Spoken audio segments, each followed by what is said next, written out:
దేశం మొత్తం మీదున్న best gold sellers best designs ఇప్పుడు హైదరాబాద్ లో pan India jewel show. Don't miss it.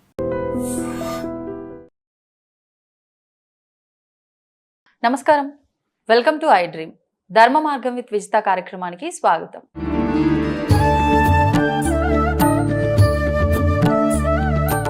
నమస్కారం అండి. నమస్తే. ఈ మధ్య కాలంలో ఎటువంటి అనారోగ్య సమస్య వచ్చినా, వ్యక్తిగతంగా వాళ్ళకి ఏ ఇబ్బంది ఉన్నా కూడా డాక్టర్లు కూడా కొంతమంది సజెస్ట్ చేస్తున్నారు, మీరు ధ్యానం చేసుకుంటే మెడిసిన్తో పాటు అది కూడా ఉంటే కొంచెం మీకు తొందరగా క్యూర్ అవుతుంది. అంటే ధ్యానం అనేది చాలా ఎక్కువగా పాత్ర పోషిస్తుందేమో అనిపిస్తుంది ప్రస్తుత రోజుల్లో. మరి ఈ ధ్యానం చేయటం అందరికీ సాధ్యపడట్లేదు, మాకు అసలు ఏకాగ్రత కుదరట్లేదు అంటారు. నిజంగా ధ్యానం వల్ల ఎన్ని ఉపయోగాలు ఉన్నాయా? కొంతమంది చెప్తారు ధ్యానం వల్ల నష్టాలు కూడా ఉంటాయని. అసలేంటి, ఒక్కసారి ధ్యానం గురించి వివరణ ఇవ్వండి. ధ్యానం అనేది మనకు పతంజలి యోగ సూత్రాల్లో మొట్టమొదటిసారిగా ధ్యాన సాధన గురించి చెప్పడం జరిగింది. యమ, నియమ, ఆసన, ప్రాణాయామ, ప్రత్యాహార, ధారణ, ధ్యాన, సమాధి అనే 8 అంగాలు. అందులో 7వ అంగంగా ధ్యానం అనేటటువంటి సాధన చెప్పారు. అంటే 7వ అంగము అంటే ఈ 6 సాధనలు సోపానాలు నువ్వు దాటితేనే కదా దాన్ని చేయడానికి అర్హుడివి. నీకు యమము తెలీదు, నియమము తెలీదు, ఆసనము తెలీదు, ప్రాణాయామం తెలీదు, ప్రత్యాహారం తెలీదు, ధారణ తెలీదు. తెలియకుండా వాళ్ళు ఎవరో చెప్పారు కాబట్టి ధ్యానం చేసేస్తానని కూర్చుంటాం, కళ్ళు మూసుకుంటాం. కళ్ళు మూసుకున్న తర్వాత జరిగే ప్రపంచం ఏంటి నీకు తెలుసా? 100 ఆలోచనలు వస్తాయి. ముందు గతానికి వెళ్తావు, ఫస్ట్ ఒక జర్నీ నడుస్తుంది. తర్వాత భవిష్యత్తుకు పోతావు, ఒక జర్నీ చేస్తావు. తర్వాత అంతా అయిపోయిన తర్వాత ఇప్పుడు ప్రెజెన్స్కి వస్తావు. నొప్పులు వస్తాయి కాబట్టి ఈలోపు 10 నిమిషాలు కూర్చునేసరికి ఆ నొప్పుల దగ్గరకు వచ్చేస్తుంది మనసు. ఇక అప్పుడు కళ్ళు తెరిచి అటు ఇటు చూస్తావు. అందరూ చేస్తున్నారంటే మళ్ళీ కళ్ళు మూసుకొని అట్లా అట్లా అట్లా కులికిపాటు పడతావు. అందరూ లేచి అమ్మయ్య అందరూ లేచారనుకో ఇటు ఇటు ధ్యానం చేసి అబ్బా బాగా చేశానండి అంటూ. ఈ ధ్యానానికి రిజల్ట్ ఎలా వస్తుంది? ఇంకా సప్రెస్ చేసావు కాబట్టి, ఇంకా ఒత్తిడికి గురయ్యావు కాబట్టి దానివల్ల రుగ్మతలు వస్తాయి, బీపీలు పెరుగుతాయి. నేను ఇది 10 సంవత్సరాల క్రితమే చెప్పాను, ఇట్లా ధ్యానాలు చేయడం వల్ల నష్టాలు ఎక్కువ వస్తాయని. ఇప్పుడు రీసెంట్గా డాక్టర్స్ కూడా చెప్తున్నారు, వాళ్ళు టెస్టులు చేస్తారు కదా, ధ్యానం చేసిన తర్వాత బీపీ పెరుగుతుంది, బ్లడ్ ప్రెషర్ పెరుగుతుంది. ఎందుకు? అంత ఒత్తిడిలో ధ్యానం జరుగుతుంది కాబట్టి. ధ్యానాన్ని సరైన పద్ధతిలో శాస్త్రం ఎలా నిర్దేశించిందో అలా నువ్వు చెయ్యాలి అంటే ధ్యానం యొక్క సమయం 10 సెకండ్లు, 15 సెకండ్స్, లేదా 30 సెకండ్స్, లేదా 1 మినిట్. ఇక మహా అయితే 12 మినిట్స్, మ్యాక్సిమం 12 మినిట్స్, అంతే. Minimum 30 seconds. ఇలా ధ్యానం చేస్తే అంటే స్టార్టింగ్ స్టేజ్ కదా, ఎండింగ్ స్టేజే చెప్తున్నాను. ఎండింగ్ స్టేజ్ మేము ధ్యాన సాధకులు మేము పరిచయం చేసాము, వాళ్ళతో సహజీవనం చేసిన రోజులు ఉన్నాయి.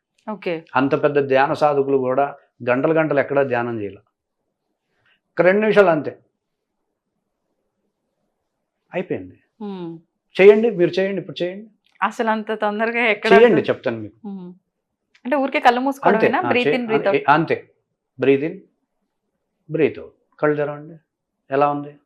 హాయిగానే ఉంది, ఏ ఆలోచనలు రాలేదు. ఇప్పుడు గంట సేపు ఇలా చేస్తే ఎట్లా ఉంటుంది? ఎవడు చేయమన్నా నేను గంట సేపు చేయలేని వాడివి, ఒక 2 సెకండ్లు చేయి, ఒక 5 సెకండ్లు చేయి, వెంటనే రీఫ్రెష్ అయిపోతుంది. అలా ఎన్నిసార్లైనా చేసుకోవచ్చు, ఎన్నిసార్లైనా చేయొచ్చు, డిస్టర్బ్ గా అనిపించిన ఎన్నిసార్లైనా చేయొచ్చు. కాసేపు అలా. ఇది సరైన పద్ధతి. ఇది సరైన పద్ధతి. 12 నిమిషాలు, మ్యాక్సిమం 12 నిమిషాలు, minimum 30 seconds. 1 breathe in 1 breathe out. మీరు ఇలా చేస్తే, ధ్యానం చేస్తే నష్టాలు రావు, కానీ లాభాలు రాకపోయినా సరే నష్టాలు రావు. మరి లాభాలు రావాలంటే ప్రాపర్ వేలో మెడిటేషన్ చేయాలి. అది ఎలా అండి? అది కొంచెం లెంతీ టాపిక్. ధ్యానం మనం భగవద్గీతలో ఉండేటటువంటి ధ్యాన విధానం, పతంజలి యోగ సూత్రాల్లో ధ్యాన విధానం, క్రియాయోగాలో కూడా ధ్యానం ఉంటుంది. ఎనర్జీస్తో సమన్వయం చేసుకుంటూ మనకి ఈ ముద్రలు ఇవన్నీ ఉంటాయి. ఈ పరిజ్ఞానం మొత్తం వస్తే మీరు ప్రాపర్ మెడిటేషన్ చేయగలుగుతారు. అవసరం లేదు సామాన్యులకి, అది అంత పెద్ద పెద్ద ధ్యాన సాధనలు అవసరం లేదు. సామాన్యులకి చక్కగా ఒక 10 seconds breathe in breathe out చాలా. ఓ 10 శ్వాసలు అయిపోయింది. ఎక్కడ ఏమి ఆలోచనలు రావట్లా. ఎంత బాగుంటుంది, అది హాయిగా ఉంది. అలా చేయాలి. అలా చేస్తే మామూలు వ్యక్తులకి, కామన్ గా ఉండేటటువంటి వ్యక్తులకి ఈ ధ్యానం సరిపోతుంది. చాలా బెనిఫిట్స్ వస్తాయి. ధ్యానంలో కూడా టైప్స్ ఉన్నాయా? 16 రకాల ధ్యానాలు ఉన్నాయి. ఎందుకు అంటే 16 రకాల మనస్తత్వాలు ఉన్నాయి కాబట్టి. అందరిది ఒకే మనస్తత్వం కాదు. కొంతమందికి ఎక్కువ దుందుడుకు స్వభావం ఉంటుంది, ఎక్కువ ఆదుర్ద పడుతూ ఉంటారు, టెన్షన్ పడుతూ ఉంటారు. ఆ. వాళ్ళకి ఒక ధ్యానం చెప్పాలి. ఉమ్, కొంతమందికి తాపీగా ఉంటారు, ఉమ్. ప్రపంచం వచ్చి ప్రళయానికి పోతున్నారన్నా ఆహా సరేలే, కదలరు మెదలరు. అలాంటి వాళ్ళు ఉంటారు కదా. ఉంటారు ఉంటారు. పక్కన తగలబడుతుందన్నా సరే పర్వాలేదులే మనం అవునా? తర్వాత చూద్దాం, ఆ, వాడి దగ్గరకు వచ్చాక అప్పుడు నెమ్మదిగా లేద్దామా అంటాడు. అలాంటి వాళ్ళు ఉంటారు. వాళ్ళకు ఒక రకమైనటువంటి ధ్యాన ప్రక్రియ అవసరం. Okay, okay. కొంతమంది ఆల్రెడీ మెడిటేషన్ సాధనలో ఉంటారు, ఉమ్, ట్రాన్సెండెంటల్ భావాతీత ధ్యానం, అవును. అలాంటి ధ్యానాలు చేయాలి. కొంతమంది అసలు ధ్యానమే చెయ్యలేము, ఉమ్, ధ్యానం చేయడం రాదు, వాళ్ళకి మూర్తి ధ్యానం అంటారు. అట్లా రకరకాలైనటువంటి స్థాయిలో ఉండే వాళ్ళకి రకరకాల ధ్యానాలని మనం సాధన చేయాల్సి ఉంటుంది. Okay, okay. అల్టిమేట్ ప్రాక్టీస్ ఏంటి అంటే శ్వాస మీద ధ్యాస. ఉమ్, అది అల్టిమేట్, నాట్ బేసిక్. ఓకే. చాలా మంది ఏమనుకుంటారు శ్వాస మీద ధ్యాస బేసిక్ మెడిటేషన్. బేసికే, ఆ, బేసిక్ కాదు అది, ఓకే. అల్టిమేట్. అది ఆహా. నువ్వు ధ్యానంలో మాస్టర్ అయితే నువ్వు చేయాలి. ఓహో. If you are master in meditation then you can do that practice. కానీ శ్వాస మీద ధ్యాస పెట్టడానికి అంత మాస్టర్ అవ్వాల్సిన అవసరం ఏముంది ఆ, అనిపిస్తుందండి. శ్వాస మీద ధ్యాస అంటే అంటే కళ్ళు మూసుకున్నాం, బ్రీత్ ఇన్ చేస్తున్నాం, బ్రీత్ అవుట్ చేస్తున్నాము, దాన్ని అబ్జర్వ్ చేస్తున్నాం, ఇంకా అంతకు మించి ఏముంటది? అంతకు మించి ఏముంటది, అండంలోనే అంతకు మించి ఉంటుంది. మీకు ఓకే. శ్వాస గురించి ఏం తెలుసు? శ్వాస అంటే ఇడా పింగళ నాడులు అంటాం. ఆ, ఇడా ఒకలాగా ప్రయాణం చేస్తుంది శ్వాస, ఉమ్, పింగళ నాడులో ఒకలా పనిచేస్తుంది. ఓకే. మళ్ళీ ఇందులో కూడా పూరకం ఒకటి, రేచకం ఒకటి, కుంభకం ఒకటి, ఊర్ధ్వ పూరకం ఒకటి, అధో రేచకం ఒకటి, ఊర్ధ్వ కుంభకం ఒకటి, అధో శూన్యకం ఒకటి, ఉమ్, ఇన్ని రకాల 12 రకాల శ్వాస ప్రక్రియలు ఉంటాయి. ఓ, ఏం తెలుసు మీకు శ్వాస మీద ధ్యాస పెట్టడానికి? ఇవన్నీ తెలుసుకోవాలి. అయితే ఇప్పుడు తెలియదు కాబట్టి చెప్తా easy కానీ మాకు. మీకు నష్టం చెప్తా. శ్వాస మీద ధ్యాస అని చెప్పి ఇలా కూర్చున్నారు, ఓకే. శ్వాస మీద ధ్యాస బాగా పెడుతున్నారు. ఆ, ఈ మెడిటేషన్కు ముందు మీ అత్తగారో లేకపోతే ఎవడో తిట్టాడు మిమ్మల్ని, తీసుకుంటున్నారు, ఆ, ఆ నెగిటివ్ వైబ్రేషన్స్ తీసుకుంటున్నారు. ఓ. అది పెద్ద సమస్య అవుతుంది. కానీ అది నెగిటివా పాజిటివా అనేది తెలియాలి. మీరు ఆ. ఆల్రెడీ మీరు ఆ, ఆ వైబ్రేషన్స్ శ్వాస ద్వారా లాగుతున్నారు లోపలికి. Okay, okay. ఉమ్, అప్పుడు ఏమవుతుంది? ప్రమాదం కదా, అది పెద్ద ఉన్మాదానికి దారి తీస్తుంది. ఆ, ఈ శ్వాస మీద ధ్యాస ఎట్లా చేస్తారు ఇప్పుడు? అంతా ట్రైన్ అవ్వాలి బాగా. ఓకే. ఎంత ప్రమాదం చెప్పండి ఇప్పుడు. ఆ, అదంతా ఫీలింగ్స్ అన్ని వైబ్రేషన్స్ అంటే ఏమవుతుంది? అది ఇంకా బీపీ పెరిగి గుండె అయి చచ్చిపోతాడు కూడా మనిషి. ఉమ్, ఉమ్, ఇవి తెలియాలి. ఏదైనా సరే శ్వాస మీద ధ్యాస అనేది అల్టిమేట్ మెడిటేషన్. అది ఉమ్, మాస్టర్ అయితే తప్ప దాని జోలికి వెళ్ళకూడదు. బేసిక్ మెడిటేషన్ కాదు అది. బేసిక్ మెడిటేషన్స్ ఉంటాయి, వాటిని ప్రాక్టీస్ చేయాలి. ఓకే. ఇప్పుడు ఈ ముద్రలతో చేసే ధ్యానం ఇవన్నీ కూడా అవన్నీ ఎనర్జీస్కి సంబంధించినవి. ప్రాపర్ గైడెన్స్ ఉండాలి, ప్రాపర్ ఆహా. ఎక్స్పీరియన్స్ ఉండాలి, ఓకే. కొంచెం స్పష్టంగా అవగాహన ఉంటే వాటి జోలికి వెళ్ళాలి. ఉమ్.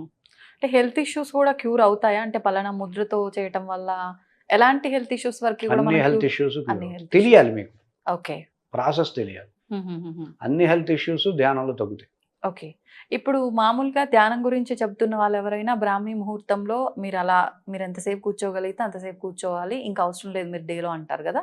ఇప్పుడు మీరు చెప్పిన విధానమేమో కాసేపు అలా breathe in breathe out 1 time only, లేదంటే 10 టైమ్స్ ఓన్లీ, మీ వీలుని బట్టి ఎన్నిసార్లు అయినా. మరి ఏంటి, అది బెటరా ఇది బెటరా? ఇది అంటే బెటర్, ఇదే బెటరా? ఇదే బెటర్. ఓకే. అది ఎందుకు బెటర్ అవ్వదు అంటే చాలా ప్రశాంతమైన, ఇప్పుడు మీరు ఇందాక ఒక విషయం చెప్పారు, ఏదో గొడవ జరిగింది, మీరు శ్వాస పైన ధ్యాస, ఆ ఎఫెక్ట్ ఉంటుంది. ఇలాంటి టైంలో అలాంటివి ఏమీ లేకుండా ప్రశాంతంగా ఇప్పుడు ఉంటుంది బ్రహ్మ కదా? ముహూర్తంలో ధ్యానం అనేది జంతువు కూడా చేస్తుంది, ఓకే. ఎందుకంటే అక్కడ ఏమి డిస్టర్బెన్స్ లేదు. ఉమ్, నువ్వు ధ్యానం చేయాలంటే డిస్టర్బెన్స్లో ధ్యానం చేయాలి.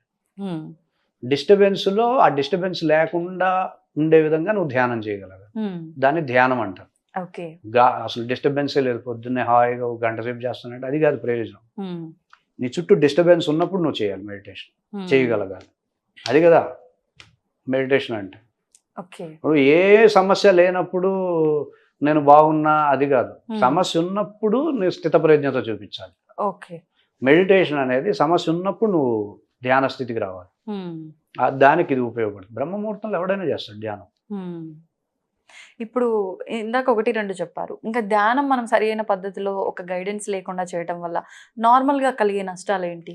ఉన్మాదం పిచ్చెక్కుతుంది. ఓకే. ఎందుకు? విపరీతమైన ఆలోచనలు హ్యాండిల్ చేయలేకపోవడం వల్ల ఉమ్, ఎనర్జీస్ బలహీనమైపోయి పిచ్చెక్కుతాయి, సెల్స్ పాడైపోతాయి. ఆ, వేగస్ నర్వ్ అని ఒకటి ఉంటుంది మనకి. ఈ వేగస్ నర్వ్ బలహీనం అయిపోతుంది ధ్యానంలో. ఉమ్, ఈ వేగస్ నర్వ్లోనే మనకి పూర్వజన్మకు సంబంధించిన అన్ని జన్మలకు సంబంధించిన ఇన్ఫర్మేషన్ ఉంటుంది, ఉమ్, మెమరీ ఉంటుంది. ఓకే. అది డిస్టర్బ్ అవుతుంది.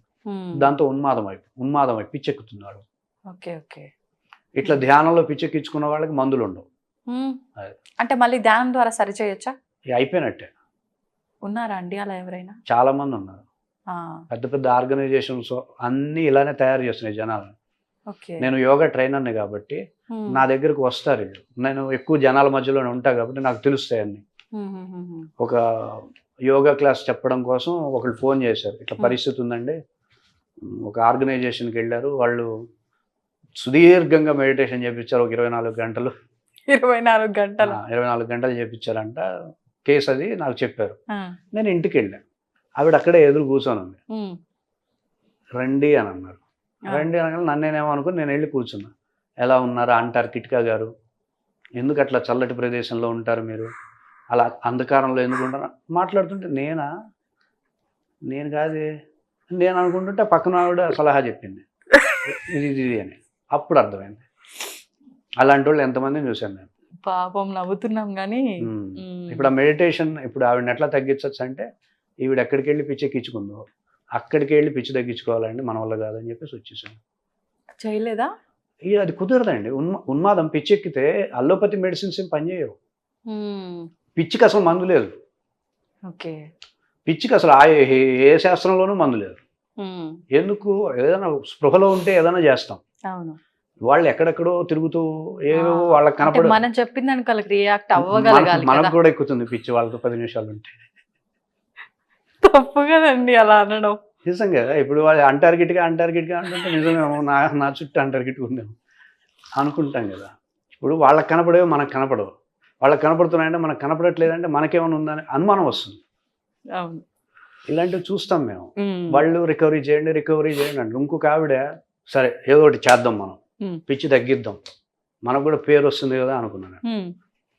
ఒక ఆవిడ దగ్గరికి వెళ్ళి భగవద్గీత శ్లోకాలని చదివించి ఎట్లయినా పిచ్చి తగ్గిద్దామని నేను శ్లోకాలు చదవడం మొదలుపెట్టాను. మొదటి క్లాస్ బాగానే అయింది కదా, ఇక మనం సక్సెస్ అవుతాం అనుకుని ఆ ఉత్సాహంలో వెళ్ళాను ఇంటికి.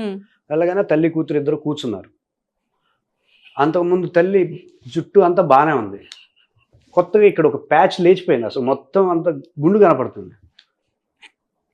ఏం జరిగింది అంటే మొత్తం పీకేసిందండి మా అమ్మాయి, కొరికేసింది అనమాట. ఇంకా నేను నాకు కొరకలేదు అనుకుని నేను భయపడిపోయి నమస్కారం పెట్టి వచ్చేసా. నన్ను కొరికితే ఏమవుతుంది?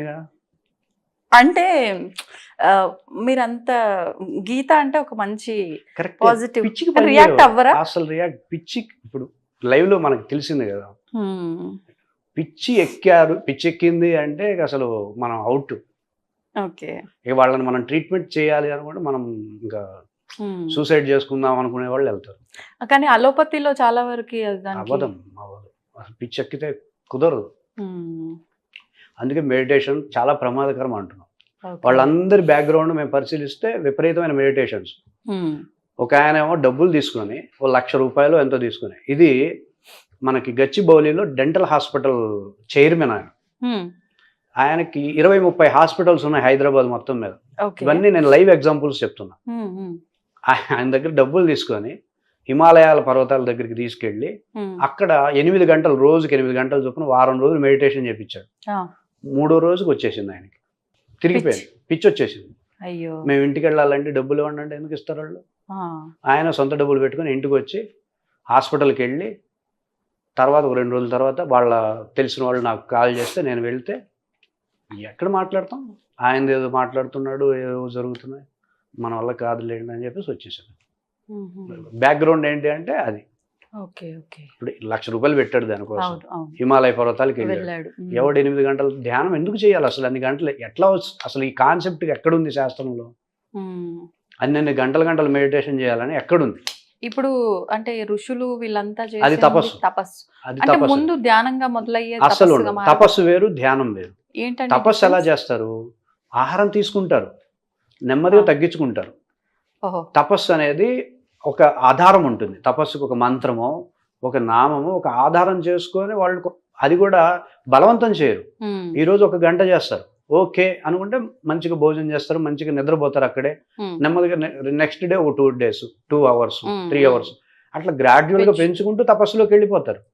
ఇప్పుడు మనకి అపర్ణ అంటాం కదా అమ్మవారిని, అమ్మవారి యొక్క తపస్సు చేసినటువంటి విధానం మనకి శాస్త్రాల్లో చెప్తారు. ఆవిడ ముందు ఆహారం తినడం మానేసింది, పండ్లలోకి వెళ్ళింది. అంటే తపస్సులో భాగాలు ఇవన్నీ. పండ్లు మానేసింది, తర్వాత ఆకులు తినడం మొదలుపెట్టింది. ఆకులు కూడా ఆపేసేయడంతో ఆవిడని అపర్ణ అంటున్నాం. అంటే తపస్సు గ్రాడ్యువల్ గా ఎనర్జీస్ పెంచుకుంటూ చేస్తారు. ఇట్లా కూర్చొని ఇప్పుడు మామూలు వ్యక్తి, మామూలు భోజనం చేసే వ్యక్తి రజో గుణం తమో గుణాలు ఇన్ని రకాల వ్యవస్థను పట్టుకొని వాడిని ఏదో ఋషిలాగా ట్రీట్ చేస్తే ఎట్లా? అడవన ఋషి స్ట్రెస్లు, ఒత్తిళ్ళు, రకరకాల ఒక మాట అంటే కోప్పడే స్వభావం ఉంటాయి మనకి. వాడిని ఋషిలాగా 24 గంటలు ధ్యానం చేయండి అంటే ఎట్లా కుదురుతుంది? మనసు ఒప్పుకోదు కదా. ఇది చాలా ప్రమాదకరమైనటువంటి వ్యవస్థ. లక్షలు తీసుకొని పిచ్చోళ్ళని తయారు చేస్తున్నారు ధ్యానాన్ని. వాళ్ళని మనం ఏం చేయలేం. ఒకసారి pitch out of control mind వెళ్ళిపోయింది అంటే అంత ప్రొఫెషనల్ పర్సన్ అయినా సరే, మామూలు వ్యక్తి అయినా సరే మనం ఏం చేయలేం. ఇక వాళ్ళతో మాట్లాడడం మొదలు పెడితే మనకి లేనిపోయిన డౌట్స్ వస్తాయి మన మీద. ఇద్దరు పిచ్చోళ్ళు మాట్లాడుతున్నారు అనుకోండి, మనం మామూలు వెదర్లో ఉన్నాం అనిపించదు. వాడు అంటాడు నేను స్వర్గాన్ని కట్టించా, స్వర్గంలో మా వాళ్ళు ఉన్నారు, మా చుట్టాలు. వీడు ఇట్ట మాట్లాడతాడు, నీకు స్వర్గమే తెలుసు మాకు ఇవన్నీ అట్లా మాట్లాడతారు వాళ్ళు పిచ్చి పిచ్చిగా. అది వింటున్నాం అనుకోండి, మనం ఇక్కడ ఉన్నాం ముందు కాసేపు అవి వచ్చేస్తాయి, డౌట్స్ వస్తాయి. మామూలు వ్యక్తులతోనే ఒక అర్ధగంట మాట్లాడలేము మనం. అట్లాంటి పిచ్చోళ్ళతో మాట్లాడడం బుర్ర హీట్ ఎక్కుతుంది. సో అట్లాంటి వాళ్ళని మేము 5-6 కేసులు చూసాం. దాని వెనకాల ఉన్నది బ్యాక్గ్రౌండ్ మెడిటేషన్, రాంగ్ మెడిటేషన్. అందుకని చెప్తున్నాం, రాంగ్ మెడిటేషన్ చేయకండి. గంటలు మెడిటేషన్స్ చేయకూడదు. అసలు గంట సేపే మెడిటేషన్ చేయకూడదు. 10 minutes 12 minutes అంతే.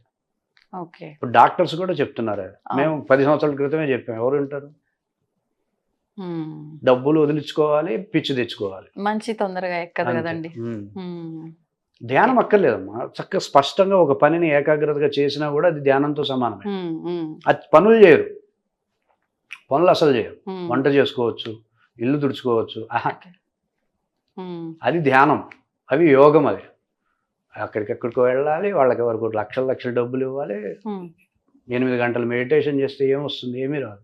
ఆరోగ్య సమస్యలు కూడా వస్తాయా ధ్యానం సరిగా చేయకపోవడం వల్ల? అంటే మొత్తం ప్రోగ్రామింగ్ డిస్టర్బ్ చేస్తారు. కంప్లీట్ వ్యవస్థ మొత్తం లోపల ఉండే ఒక న్యాచురల్ గా జరిగే సిస్టమ్ ఒకటి ఉంటుంది, సబ్ కాన్షియస్ మైండ్. ఆ సబ్ కాన్షియస్ మైండ్ డిస్టర్బ్ చేస్తారు. అసలు ధ్యానం చేయని వాళ్ళు ప్రశాంతంగా ఉంటారు. వాళ్ళు అవును, కాసేపు పిచ్చిగా చేసినా కాసేపు నార్మల్ గా ఉంటారు. ఒకసారి కోపపడతారు, అయిపోయిన తర్వాత మామూలుగా ఉంటారు. ఇది అట్లా కాదు. మీరు ధ్యానం చేసే వాళ్ళని సగానికి సగం మంది పిచ్చోళ్ళని నేను చూపిస్తాను. ఈ ధ్యాన సెంటర్స్ లోకి వెళ్ళండి, కనపడతారు వాళ్ళు. మేము గుర్తించలేములేండి. ఈజీ గుర్తించవచ్చు వాళ్ళ బాడీ లాంగ్వేజ్, వాళ్ళు అప్పుడప్పుడు ప్రవర్తించే విజువల్స్ ఏమైనా ఉన్నాయా మీరు వెళ్ళిన క్లయింట్స్ కి సంబంధించి? ఎందుకు కావాల్సిన విజువల్స్ ధ్యాన సెంటర్స్కి వెళ్ళండి. మెడిటేషన్ సెంటర్స్కి వెళ్తే నేను ఇలా అంటున్నాను ఏమనుకోవద్దు. మెడిటేషన్ ఎలా చేయాలో చెప్పకుండా, మెడిటేషన్ చేస్తున్నప్పుడు ఎటువంటి సమస్యలు వస్తాయో తెలియకుండా, మెడిటేషన్ మీద అవగాహన లేకుండా చేస్తే చాలా మంది ఈరోజు మేము మెడిటేటర్స్ అనుకునే వాళ్ళ ఫ్యామిలీలు ఏవి 60% 70% ఫ్యామిలీలు సరిగ్గా లేవు. మేము మెడిటేటర్స్ అనే వాళ్ళ యొక్క ఫ్యామిలీస్ ఎలా ఉండాలి, బాగుండాలి కదా, లేవు సరిగ్గా. ఆయన అంటే ఈవిడికి పడదు, ఈవిడంటే ఆయనకు పడదు. ఎందుకు? మేము ధ్యాన మాస్టర్ అంటది ఈవిడ, నేను అంతకంటే ధ్యానం. వీళ్ళిద్దరు కొట్టుకునేటటువంటి ధ్యానం మొత్తం అంతా. జుట్లు పిక్కుంటారు ఇంట్లో, పిల్లల్ని సరిగ్గా పెంచరు. ఇవన్నీ చూస్తున్నాం మేము. మెడిటేటర్ అంటే గర్వం ఉండకూడదు నీకు. నేను సరైన ధ్యానం చేస్తున్నాను, నీకు ఎందుకు గర్వం? ఎందుకు?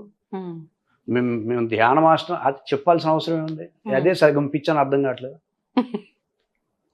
మేము మెడిటేటర్ మాస్టర్స్ అనడంలోనే అది పిచ్చి. ధ్యానం చేసేవాడు ఎట్లా ఉంటాడు? శివుడిలాగా ఉంటాడు, నిరాడంబరంగా. వాడి జోలికి వస్తే, ఆయన జోలికి వస్తే జ్ఞానం ప్రదర్శిస్తారు. కానీ ఈ అనవసరంగా అతిగా మాట్లాడడం ఇవన్నీ ఉండవు కదా. సో మెడిటేషన్ అనేది proper way 10 seconds 2 minutes 1 minute 12 minutes వరకు చేయొచ్చు ప్రాపర్ గా. అలా ఇప్పుడు మీరు చెప్పిన ఈ ప్రక్రియ చేయడానికి కూడా ఖచ్చితంగా గైడ్ అవసరం. వితౌట్ గైడెన్స్ ఇది చేసుకోవచ్చు. జస్ట్ బ్రీత్స్ లెక్క పెట్టుకుంటూ 12 minutes ఈజీగా చేయొచ్చు. దానివల్ల నష్టం రాదు. ఇంకా మనం ఎక్స్ట్రా చేయాలనుకున్నా ఏదైనా ఇష్యూ గైడెన్స్ తీసుకోవాలి. కంపల్సరీ గైడెన్స్ తీసుకొని చేయాలి. శస్త్రచికిత్స మెడిటేషన్ అంటే. అంటే ఏ మెడిటేషన్ సెంటర్ ని పడితే ఆ మెడిటేషన్ సెంటర్ ని నమ్మి గుడ్డిగా వెళ్ళొద్దు. యూట్యూబ్ ఛానల్స్ అనేది అర్థం అవుతుంది. యూట్యూబ్ వీడియోస్ కొన్ని యూట్యూబ్ ఛానల్స్ మెడిటేషన్ ఇలా చేయండి అని చెప్పి చెప్తూ ఉంటారు. అది చూసి చేస్తారు. ఇప్పుడు దరిద్రం దగ్గరికి మనం వెళ్ళక్కర్లేదు, దరిద్రమే మన దగ్గరకు వస్తుంది యూట్యూబ్ ఛానల్స్ రూపంలో. అంటే అన్నిటిని అనలేము, మళ్ళీ అన్నిటిని అనాలి. ఎందుకంటే 90% 95% అవగాహన లేకుండా జస్ట్ వ్యూస్ పెరుగుతాయని చెప్పి ధ్యానం గురించి మాట్లాడుతున్నారు. కానీ రీసెర్చ్ చేస్తే ఏ ధ్యాని అయినా కూడా ఇలా పబ్లిక్ మీడియాలోకి వచ్చి ధ్యానం చేయడం చెప్పడు. ఓకే, 100% చెప్పడు. ధ్యానం తెలిసిన వాడు ఎవడైనా సరే. మీరు ధ్యానం పైన కూడా రీసెర్చ్ చేశారా? యోగా, ధ్యానం, భగవద్గీత అలానే స్టెప్ బై స్టెప్ వచ్చాం అనమాట. ఓకే, ఇది ఎన్ని సంవత్సరాల సాధన? 2 అన్ని years 2 years అంటే. Okay okay. 16 రకాల ధ్యానాలు మేము డెవలప్ చేసాం. అంటే నేను డెవలప్ చేయలేదు, కనెక్ట్ చేయడం అనమాట. ఎవరికి ఏ ధ్యానం ప్రాపర్గా పనిచేస్తుంది అనేది ట్రైనింగ్ ఇచ్చాం. ఓకే, బాగుంది. అంటే మీరు క్లాసెస్ కూడా చెప్తుంటారా? స్టూడెంట్స్ ఉన్నారా మీకు, లేకపోతే ఏంటి? నాది చిద్గురు గీత అనే యూట్యూబ్ ఛానల్ ఉంటుంది. నా సెషన్స్ పబ్లిక్ లోనే ఉంటాయి, పబ్లిక్ ఫార్మేట్ లో ఉంటాయి. నన్ను కలవకుండానే నా వీడియోలు చూసి ప్రాక్టీస్ చేసే వాళ్ళు ఉంటారు. వాళ్ళు కాల్ చేస్తారు, బాగుందండి, బాగా చెప్తున్నారు. ఓకే, యోగా క్లాసెస్ కూడా ఉంటాయి? యోగా అయిపోయింది, ఆపేసాం. ఓకే, ఎందుకనండి? వాళ్ళు చాలా మంది చెప్తున్నారు యోగా క్లాసులు.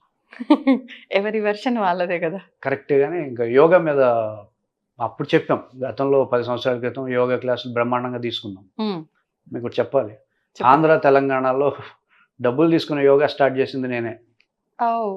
నేను క్లాసులు చెప్పేటప్పుడు అందరూ ఫ్రీ, అందరూ ఫ్రీ యోగా క్లాసులు. ఓకే, కాస్త లైట్ గా అమౌంట్ తీసుకొని యోగా క్లాసులు లైట్ గా అంటే ఎంతో, కొంచెం అమౌంట్స్ గురు సెక్షన్ లాగా తీసుకొని క్లాసులు స్టార్ట్ చేసాం.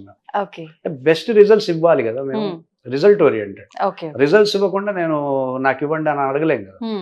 రిజల్ట్స్ ఇచ్చి, రిజల్ట్స్ చూపిస్తూ క్లాసుల కన్నా నిప్పులు యోగా ద్వారా తగ్గించడం, వెయిట్ లాస్ అవ్వడానికి బ్రీత్ ప్యాటర్న్స్ ఇవ్వడం, ఎక్కువ శ్రమ చేయక్కర్లా. జస్ట్ ఒక బ్రీత్ ప్యాటర్న్ ప్రాక్టీస్ చేస్తే సన్నబడవచ్చు, ఒక బ్రీత్ ప్యాటర్న్ ప్రాక్టీస్ చేస్తే లావ్ అయిపోవచ్చు. అంటే ఫుడ్ రెగ్యులర్ గా మీరు ఏం తినాలో అదే తింటూ జస్ట్ 1 బ్రీత్ ప్యాటర్న్ ఉంటుంది. అది ప్రాక్టీస్ చేశారంటే సన్నబడిపోతాం. ఎంతసేపు చేయొచ్చు అది రోజు? బ్రీత్ ప్యాటర్న్ 24 గంటలు చేయొచ్చు మనం, అలిసిపోం. ఇప్పుడు ఎక్సర్సైజ్ అనుకోండి, పొద్దున 1 గంట సేపు చేస్తాం, ఆ వార మధ్యాహ్నం పూట తినేస్తాం, అయిపోతుంది. ఇక్కడ అట్లా ఉండదు. బ్రీత్ ప్యాటర్న్ అనేది ఎట్లా ఉండదు, 24 hours ప్రోగ్రామ్ అనమాట. ఈజీగానే అలవాటు అయిపోతుంది. ఆ బ్రీత్ ప్యాటర్న్ ఏం చేస్తుంది, వెయిట్ లాస్ చేసేస్తుంది. ఎందుకనండి మరి? అంటే రిజల్ట్లు ఇవ్వలేక ఆపేశారా, లేకపోతే మీరు ఎందుకు మరి ఒకటి అలా సక్సెస్ అవుతున్నప్పుడు దాన్ని కంటిన్యూ చేయొచ్చు కదా? మీరు ఆపేయడం వెనకాల ఉద్దేశం? లేదు, అది అయిపోయింది, సక్సెస్ అయిపోయామా అంటే ఇంకా దాని వైపు చూడబుద్ది కాదు. అంటే దాన్ని అవసరం ఉన్న వాళ్ళు చాలా మంది ఉంటారు కదా, వాళ్ళకి మీ సర్వీస్ ఇవ్వటం కోసం దానికంటే బెస్ట్ చూస్తాం కాబట్టి ఇప్పుడు వీటన్నిటికంటే బెస్ట్ భగవద్గీత. ఓకే, ఇప్పుడు అది ఇచ్చేవన్నీ, ఇప్పుడు ఆ ఎల్కేజీ రిజల్ట్స్ కూడా భగవద్గీత ఇస్తుంది. బ్రెత్ కంటే సౌండ్ ఇంకా ఎనర్జీ కదా. Sound is more energetic thing. సంతోషం అండి, చాలా చక్కగా వివరించారు. అంటే గీతకు సంబంధించి అయినా సరే, ధ్యానానికి సంబంధించి అయినా సరే, కొత్త విషయాలు మీ ద్వారా తెలుసుకున్నాము. మరొక మంచి ఎపిసోడ్లో మరిన్ని విషయాలు మీ ద్వారా తెలుసుకోవాలని ఆశిస్తూ నమస్తే, ధన్యవాదాలు. And for more videos, please subscribe to iDream channel. Subscribe to iDream Media. Please subscribe to iDream. Please subscribe to iDream. Please subscribe iDream. And please subscribe to iDream. For more videos, subscribe to iDream. please like, share and subscribe to the channel. Congratulations, iDream. Subscribe to iDream. Subscribe to iDream. So subscribe to iDream Media. iDream ki iDream team andarki huge congratulations. Please subscribe iDream Media. Please subscribe to iDream. Subscribe iDream. Please subscribe to iDream. iDream అంటే నా కళల channel subscribe చేసుకున్నారు, నోరు తిరుగుతలేదు, మీరైతే గంట గుర్తు కొట్టండి. For more such videos, please subscribe to iDream. Subscribe to iDream. Please subscribe to iDream. Please subscribe iDream Media. Please do subscribe to iDream. Please subscribe to iDream Media. For best entertainment and information, please subscribe iDream. And don't forget to subscribe to iDream.